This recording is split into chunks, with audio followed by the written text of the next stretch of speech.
going to put a wax finish on this unfinished piece of pine molding. This is Eastern white pine molding, and we're going to put a wax finish on it. This is going to take 2 coats. We use Briwax. Briwax is a really good furniture wax.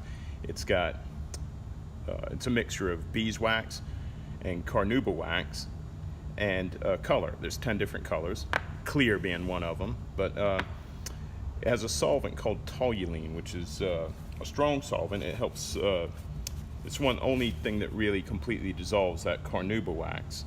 Most furniture waxes have a xylene base or paint thinner type of solvent that dries a bit slower.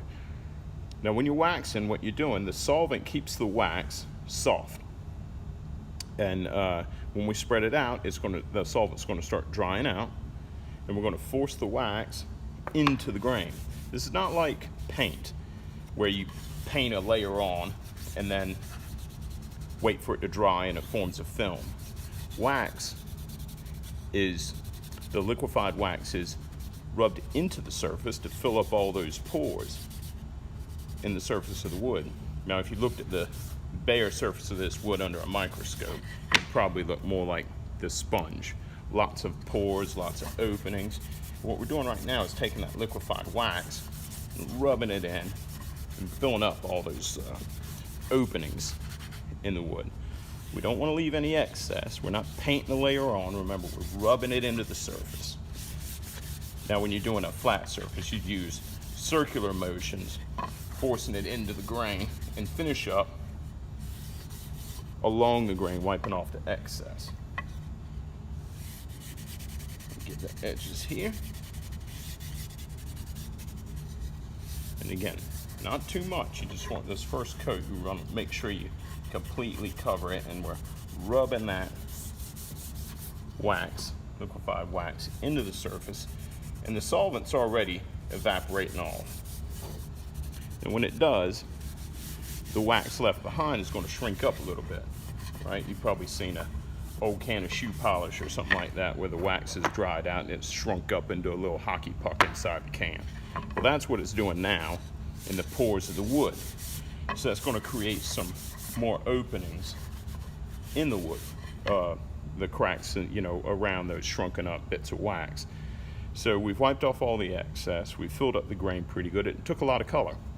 You'll notice the second coat, there's not as much room in the grain for the wax, and so it's not going to take as much wax, hence not as much color. You'll see it'll changes color a little bit, but not as much as the first coat.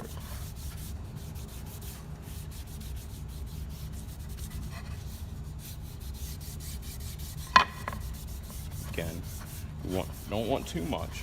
We'll rub it in and wipe the excess off.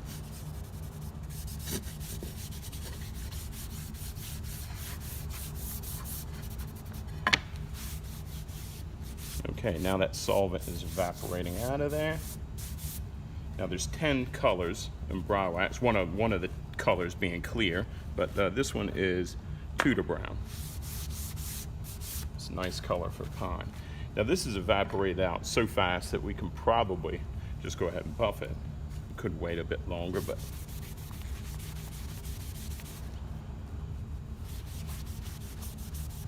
essentially, if you're doing a piece of furniture, by the time you get to one end, you can start buffing the other. You can put a third coat on. Again, don't overdo it. Only rub in as much as will take the grain.